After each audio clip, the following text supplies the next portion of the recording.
Danes bomo skupaj z vami testirali hibridna kolesa in hibridne avtomobile. Skupaj bomo tudi samodejno zavijali, zavirali in parkirali. Strokovnjaki pa govorili o novih tehnoloških dosežkih v e-kolesih. No, šef Škode bo govoril o umetnosti in ko smo ravno pri Škodi, testirali bomo novo Fabio, Audi Q4 e-tron in 500e. Evrov.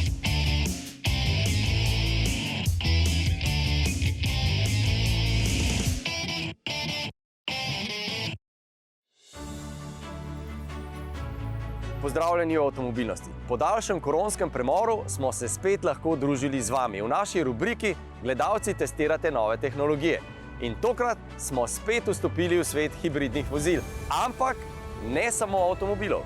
Sedli smo tudi za krmilo električnega kolesa, ki je praktično hibridno vozilo, se ga poganjajo naša stegna in pa elektromotor. Električno kolo smo v naš hibridni preizkus vključili zato, ker nam kolesarjenje in kolo na najbolj nazoren način pokažeta, kdaj elektrika tudi pri bencinskem hibridnem avtomobilu privarčuje največ goriva. No, en lep primer je, da kolesarji res ne maramo speljevanja. Vsaka ustavitev na rdeči luči je dvakrat hujša kot pri avtomobilu, ravno zaradi tega, ker na svojih nogah občutimo, koliko energije je potrebno ravno za speljevanje in za to, da dobimo spet tisti ritem, s katerim smo se prej vozili po mestu. Mimogrede, koles se je v mestih nabralo že toliko, da ne bi bilo slabo, če bi razmislili tudi o tem, ali bi kolesarji lahko imeli zeleni val, da ne bi bilo treba tako pogosto ustavljati in ponovno vložiti še enkrat toliko energije, kot smo jo prej porabili za speljevanje. Zelo dobra ideja. Ali pa to, da kolesarske steze ne bi bile usmerjene direktno proti avtobusnim postajališčem in potem zadnji hip odvile in s tem zahtevale zaviranje oziroma prilagajanje naših hitrosti. Kakorkoli že, jasno je, da imajo mesta še veliko možnosti za izboljšavo kolesarske pretočnosti in da se bodo s tem zagotovo v prihodnjih letih morale še kako ukvarjati, saj je prodaja koles vsako leto večja in kolesarjev na cestah vsako leto več. Kje kolesom se bomo danes v oddaji še vrnili, tudi z novostmi iz te industrije z mobilnostnega salona v Münchnu to jesen. Mi pa smo seveda danes tu na sejmu Narava zdravje, tu na Gospodarskem razstavišču, kjer preizkušamo hibridni pogon Toyotinih vozil. Ampak naše gledalce in testne voznike smo tokrat najprej posadili na kolo in potem v avto.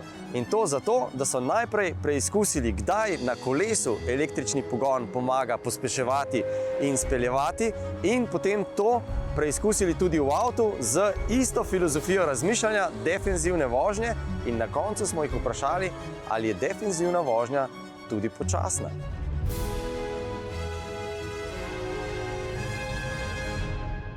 Baterija mi je pomagala speljati in pomagala mi je zdrževati želeno hitrost, s tem, da še vedno je bilo potrebno poganjati pedala, ker kolo ni bil samovozeč, ne pelje na elektriko, na baterijo samo od sebe.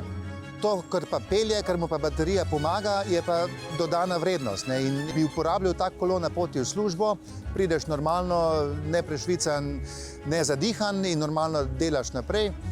Isto pa potem, ko prenesem na poskus vožnje s hibridom, všeč mi je bilo, kaj je pognal lepo, mehko, baterija neslišno, potem tudi model, ki smo ga danes probali, je brezslišno prestavil na bencinski motor in všeč mi je bila tudi aplikacija Power Management, kjer sem videl, kdaj se poganja na motor, kdaj motor dodano energijo akumulira v bateriji in kdaj se z kotaljenjem elektrika shranjuje v bateriji. Tako da mi je bilo tudi to všeč v avtu.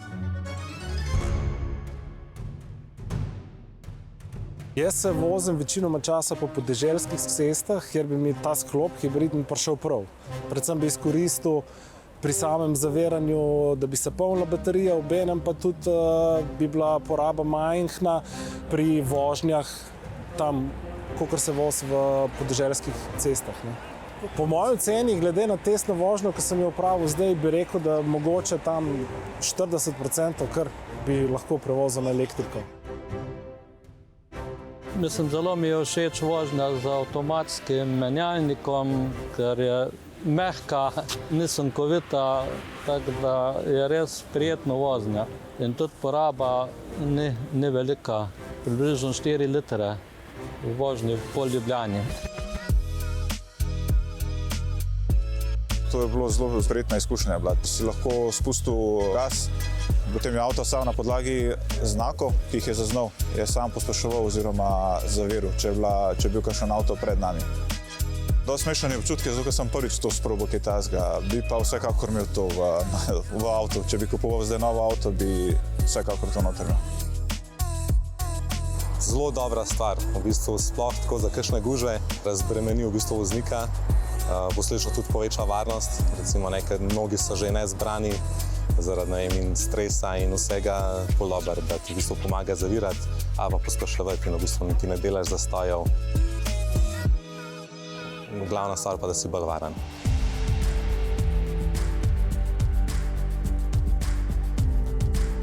Danes vozimo že 4. generacijo hibridnega sklopa, čeprav je Toyota začela leta 1997 s hibridnim prvim Priusom. Realno gledano v Sloveniji smo to začeli nekje leta 2010-2011 s prihodom Yaris hibrida. In vsaj takrat, ko smo se odločili za smer, da je Toyota enako hibrid, smo gledali to skozi številke. Racionalno smo pristopili temu. Narišemo tabelco, manjša poraba, cenejše vzdrževanje, vse te racionalne zadeve. Ampak že takrat smo pa bili presenečeni, da lastniki hibridnih vozil so bistveno bolj lojalni od voznikov tradicionalnih vozil. In ko smo se z njimi pogovarjali, ni bila samo matematika tista, ki jih je prepričala v to, ampak so bile čustva. Zakaj čustva? Ko se vsedete v hibridno vozilo, je tišina, je način vožnje. Jaz sem hiter šofer, v hibridu vozim 20 km počasneje v povprečju, ker uživam v vožnji. In čustva so tista, ki danes, ko gledam, da v Sloveniji prodamo 2/3 od vseh Toyot, hibridnih Toyot, ko se pogovarjam s kupci, vsi so navdušeni, nasmejani. Tako da nakup vozila je racionalna odločitev, ampak če je samo racionalna, to ni dovolj. In ko smo ravno pri samem razvoju, ta je šel naprej tudi pri e-kolesih. Poglejmo, v katero smer gre, v povsem avtomobilistično oziroma motociklistično, z vsemi asistenčnimi sistemi in seveda razvojem. In v modernih kolesih nadzorni center pogosto dopolnjujejo kar aplikacije v mobilnih telefonih. Z aplikacijami recimo lahko sami posodobimo programsko opremo, lahko tudi prilagajamo delovanje elektromotorja, konkretno naši poti, ki jo imamo vklopljeno prek navigacije. Predvsem pa lahko naše kolesarjenje direktno zapisujemo v zdravstvene aplikacije, naprimer Apple Health. Ampak menimo, da so še bolj pomembne tiste novitete, ki so vezane na varnost. Ja, da bi imeli ABS na kolesu, ni več čudno vprašanje. Smo preizkusili v praksi.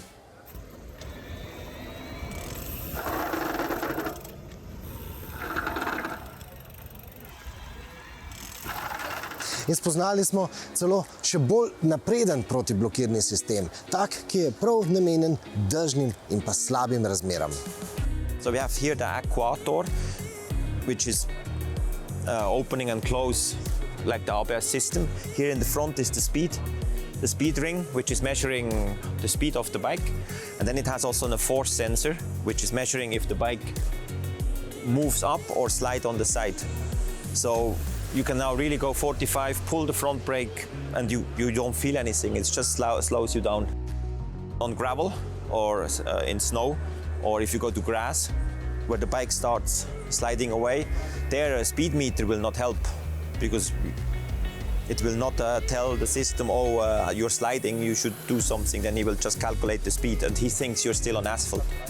And with the force, he knows that the bike is sliding in the back. In seveda, oboji so hibridi in najmodernejša električna kolesa tudi rekuperirajo. One thing which we have an advantage to a mid-hub is you can recup with your engine when you go down, very simple, and regenerate your energy back to the battery. Of course, if you have short downhills, you know, but if you have a longer, you can easily get a few % back.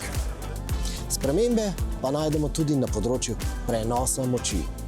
The belt is the new trend in terms of maintenance. You can do up to 20,000 kilometers with the gate without changing. And then we have also the pinion system. That's an internal 9-gear shift system, gearbox. That is now all nicely integrated here. and have even a wider gear range than the normal, let's say, bicycles. Kaj pa varnost kolesa, varnost pred tatovi? It's an expensive bike. It goes up from 6,000 to 13,000 euro. We were the first brand who had an integrated SIM card chip, which is sending you always signal to the cloud. And you can actually just lock the bike here and leave it. And if someone wants to move the bike, it starts spinning, of course, the wheel. Then it goes in a lock mode and it starts horning, like blinking, and sending to the owner a message, the bike is stolen, and you can immediately see on the app. So you cannot ride the bike, you have to carry it. In a theft mode, it's sending every 3 or 5 seconds the location. So as long there is battery, you know where is the bike. We had bikes, they were stolen in Munich and found in Prague in a bike shop, standing. So we say maybe 95% of the stolen bikes we get back. Pri tem je seveda bistvenega pomena, da je baterija skrita in da je dostopna samo lastniku preko kakšne PIN kode ali aplikacije. Ampak kakorkoli, vsaj v mestnem prometu je hitrost električnih koles pravzaprav nepomembna. In average, the speed is not really different from a normal bike if you pedal yourself. Maybe in a flat city, when you ride a road bike, you're much faster than with a normal e-bike with 25 kilometers per hour. Yeah, uphill, you are riding probably faster than with a normal bicycle, but there it gives you stability, in fact, to ride a little bit faster. So it's a really balanced thing. Seveda pa je tista glavna, bistvena prednost električnih koles povsem jasna in preprosta. You're not sweating and you could actually go to the office to work without feeling like exhausted. Ampak širše, družbeno gledano, pa takšna električna kolesa prinašajo tudi izredne koristi za našo zdravstveno blagajno. What we see is, in fact, that the e-bikers are riding more often and longer distances than before. So it's a very positive effect in our opinion, because it's like bringing people on bikes. That's the idea behind. So more people are moving. Ne hodite nikamor, zelo kmalu spoznamo Fiata 500e in Škodo Fabio. Šefa oblikovanja pri Škodi pa vprašamo, kakšno povezavo vidi med umetnostjo in oblikovanjem avtomobilov. Za vas imamo pa povsem novega Audija Q4 e-tron.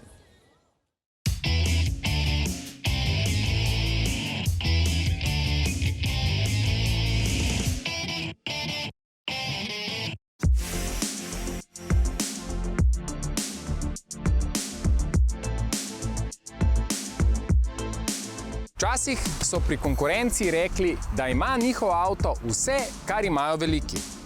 Zdaj pa Čehi pravijo, da ima nova Fabia vse potrebno in še več. Po 22 letih je čas za 4. generacijo, ki zdaj, tako kot številni modeli iz Volkswagenovega koncerna, stoji na moderni platformi MQB, zaradi česar je zrasla v vse smeri in prvič presega dolžino 4 metrov. Posledično se zdaj ponaša z največjo prostornostjo v svojem razredu. Nova Fabia pa ni velika samo v potniški kabini, ampak tudi v prtljažniku. Slednji je bil že pri predhodnici največji v razredu. Zdaj pa so ga povečali še za 50 litrov, s čimer nova Fabia ponuja kar 380 litrov prtljažne prostornine. Z obliko je vedno tako, da je nekomu všeč, drugemu pa pač ne. In z novo Fabio ne bo nič drugače. Dejstvo pa je, da se novinka ponaša s precej boljšim količnikom zračnega upora, ki znaša 0,28, kar naj bi bilo spet najboljše v razredu. Nova Fabia se seveda ponaša tudi s povsem novo notranjostjo. Nov je osrednji zaslon, tudi merilniki so lahko digitalni, odstranljiv nosilec za kavo ali pijače. Saj veste, ko tole polijemo, se nabere umazanija in težko sčistimo. No, v Fabiji bomo lahko vzeli ven in oprali pod tekočo vodo in očiščenega pospravili nazaj. Če vzamemo v zakup vse pokazano, se zdi Fabia precej izboljšana glede na predhodnico. Sama od sebe se zato postavlja vprašanje, kako na novo Fabio gledajo pri Volkswagenu in ali je bilo kaj težav, češ, da so Čehi naredili predober avto. No, we had no issues with Volkswagen when it came to the new Fabia. Both brands are very autonomous. We do our own design. We also are very lucky in Skoda where we can use the MQB A0 platform and all its features. This is something that is the benefit of being within a large group, that we can use different features between the brands and share those. But of course, the brands have different characters, the design is different, the functionality is different, and at Skoda we also target a very different customer group to Volkswagen. And for us, of course, you can see in the Fabia, we're very focused on practicality, space, and also the design has become more emotional. Da je oblikovanje zdaj bolj čustveno, pa gredo zasluge predvsem vodji oblikovalskega oddelka Oliverju Stefaniju. Več kot 10 let je namreč avtomobile oblikoval pri Volkswagenu. Zato zdaj točno ve, dokam gre lahko Škodo. Ko se je z njim pogovarjal Andrej, smo dobili zanimiv odgovor na vprašanje, če oblikovanje avtomobilov lahko kakorkoli povežemo z umetnostjo. Well, actually, I mean, to make a car and to make a nice design has something to do with art, you know. It is, somehow it's the same process. You start with the big picture, you start with the frame, you know, and think about, okay, is it landscape, is it portrait or so, and also here, when we start the car, we have some kind of frame. It's the package, you know, and the package quite changed for the aero cars, for the MEB cars, electric cars, it quite changed. And I'm very happy about this. Yeah? So you have to imagine for these MEB cars, electric cars, you don't have so long overhangs on the front. Yeah? So it gets really short. You have a big wheelbase. Yeah? This is also very helping, especially for the interior space, because it offers a lot of space, maximum space on the on the minimum surface. This is always what we want, and this is a big benefit for the interior guys, you know. And then you have big wheels, which I personally as a designer always like, you know, because they're helping also to balance the proportion, yeah? Because of the battery that sits on the floor and the people sitting on the battery, yeah? The car gets automatically a little bit higher, and this is very nicely done when you have big wheels, so everything comes to the nicest proportions, yeah. And this is also something to do with art, you know, when you draw the painting, yeah, you have to put up some focus points and the right proportions, so that is really getting nice, yeah. V zadnjem času prihaja na trg vse več električnih križancev. In če tudi ti pod prednjim pokrovom nimajo klasičnega motorja, so prednji deli avtomobila kot po pravilu zajetni in visoki. Kaj pa varnost pešcev? So we wanted also to give the car some kind of, I will say, bit stronger feeling, yeah? Bit masculine feeling. Yeah? That's why we didn't push the front down, we moved this up, you know. We put all this pedestrian safety impacts also in the car. That's also why this car is so high, you know, because when you get hit by the car, yeah, this point has to be very high so that the body rolls onto the bonnet and is safe. Yeah, it's the same here also. We have this, we call this muscles on the car. Yeah? So of course, first of all, it looks great, yeah, to give the car a little bit more emotional approach, and this is also what we want to achieve with this car. But secondly, also there's some hinges here, you know, and we have to cover these hinges because also this is very important for pedestrian safety. So there's a lot of issues like this on the car.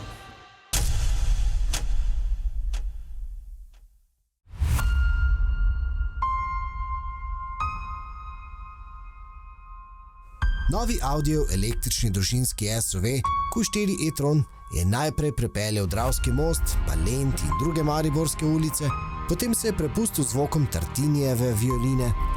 Mi pa smo se z njim srečali v Audijevem zimskem domu v Planici. Prvi model e-tron je bil razvit na popolnoma svoji platformi. Pri Q4 e-tronu so pa tukaj uporabljene že koncertske sinergije. Platforma in pa je ista baterija praktično. Razlike se pa pojavijo v sami učinkovitosti vožnje, torej v rekuperaciji in pa v vseh asistenčnih sistemih, ki so zagotovo na višjem nivoju kot pri ostalih hišnih znamkah. Sinergije so torej določile osnovo z na zadnji osi nameščenim elektromotorjem, ki poganja zadnji kolesni par. pa tudi baterijski sklop za dosege prek 500 km. In dimenzije so prav tako sinergijske, ampak to vseeno pomeni, da je Q4 e-tron manjši izmed električnih družinskih SUV-jev znamke, ki si je svoj sloves med drugim zgradila tudi na skakalnicah. Znamka iz Ingolstadta je seveda premijska znamka, predvsem pa je to znamka, ki naravno paše v takšno nordijsko okolje, k nordijskim prostočasnim aktivnostim. In pri takšnih snežnih nordijskih disciplinah seveda je nujno potreben quattro pogon. In ja, tudi ta električni model ima quattro pogon. Tukaj spredaj pod motornim pokrovom, ki pri mnogih drugih primerih sploh ni več motorni pokrov, tukaj spodaj je lahko ne ekstra prtljažnik, ampak ekstra motor, ekstra elektromotor, ki dodatno poganja tudi prednji kolesni par. Vse bolj se Audi kaže tudi v posebni luči, oziroma kaže posebno luč.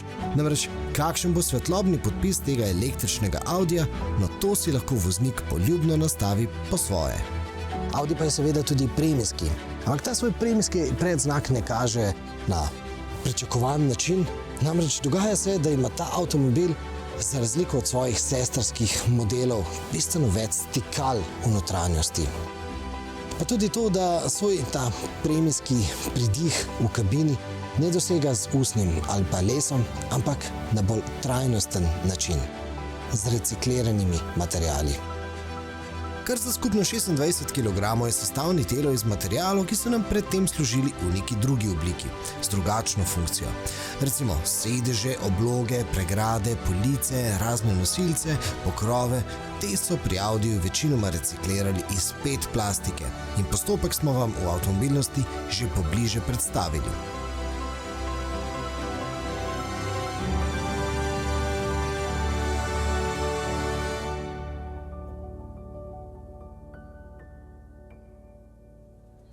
Zgodba o tem, zakaj se je Toyota daleč pred vsemi odločila za pot hibridnih avtomobilov, je po eni strani sila enostavna in pragmatična, po drugi pa težka in kompleksna.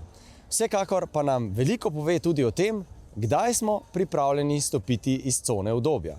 100 let avtomobilske mobilnosti je slonelo na bencinu in dizlu. In ko danes razmišljamo o električnih avtomobilih, hkrati pravzaprav ugotavljamo tudi to, da je ta energent omogočil enostavno, zanesljivo, hitro in predvsem množično mobilnost.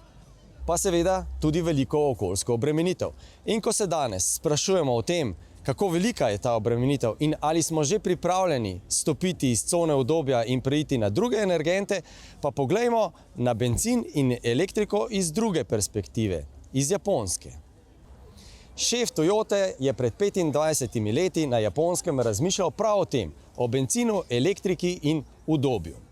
Odgovor pa si je želel najti očitno bolj kot vsi ostali. In tako je izračunal, da je verjetnost, da bi na japonskem otoku lahko v bližnji, pa tudi ne tako bližnji prihodnosti, proizvedli dovolj zelene elektrike za vse avtomobile, ki jih imajo, skoraj nična. In tako se je lotil alternative. Alternative, ki ne zahteva, da stopimo iz cone udobja, ne zahtevajo elektrike, po drugi strani so pa njegovi hibridni avtomobili svet od takrat do danes onesnažili za 120 milijonov ton CO2 manj, kot bi ga sicer. Pred nami pa je zdaj drugo vprašanje, ki v resnici ostaja enako. In to ni, kako naslednje leto prodati 100 ali 200 električnih avtov več, ampak predvsem, kako v Sloveniji poganjati 1,2 milijona osebnih avtomobilov in na svetu 1,3 milijarde avtomobilov s kakšnim bolj zelenim energentom. Saj ti avtomobili ostajajo na zemlji še naslednjih 10, 20 in 30 let.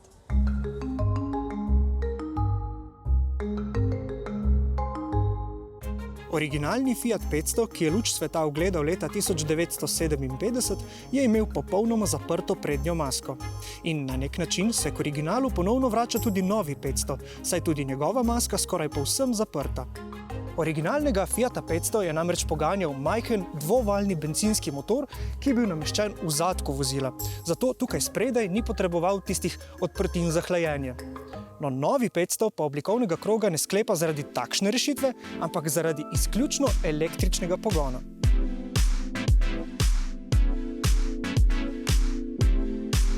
To je zmogljivejša različica z večjo izmed dveh razpoložljivih baterij. Ta ima isto uporabno kapaciteto dobrih 37 kWh, polnimo pa jo lahko z največjo močjo 85 kW.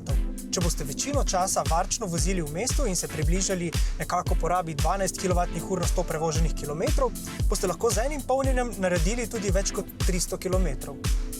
Na avtocesti pa so nas prepričali predvsem asistenčni sistemi. Sistem za zadrževanje vozila v sredini voznega pasu in pa adaptivni tempomat zelo dobro delujeta. Za nameček pa je tale volanski obroč tudi kapacitiven, kar pomeni, da vse skozi zaznava naši dlani.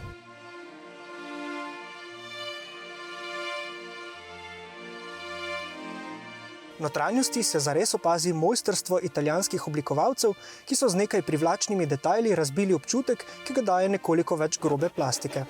In tu sta tudi dva povsem nova digitalna zaslona.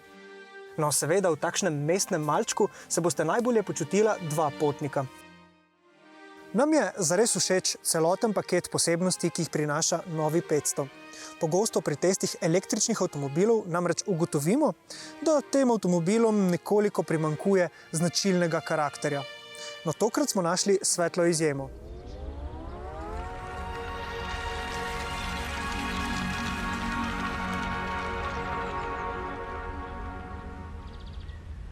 Namen našega tokratnega skupnega hibridno-kolesarsko-avtomobilskega testa ni bil samo to, da ugotovimo, kako zelo lahko nove tehnologije pomagajo zmanjšati porabo energije ne glede na naš vozniški slog, ampak predvsem tudi to, da nas opozori, da je z vsako energijo modro ravnati odgovorno. No, in naj bo naše gibanje oziroma naša tranzicija v slogu sejma narava in zdravje, se pravi, poskrbimo za naravo in poskrbimo za svoje zdravje. Jaz si želim, da se vidimo spet naslednji teden, naslednji četrtek ob istem času na istem kanalu. Vmes pa kliknite na Instagram, Facebook in YouTube avtomobilnosti ter seveda na vseh spletnih platformah. Se vidimo. Srečno!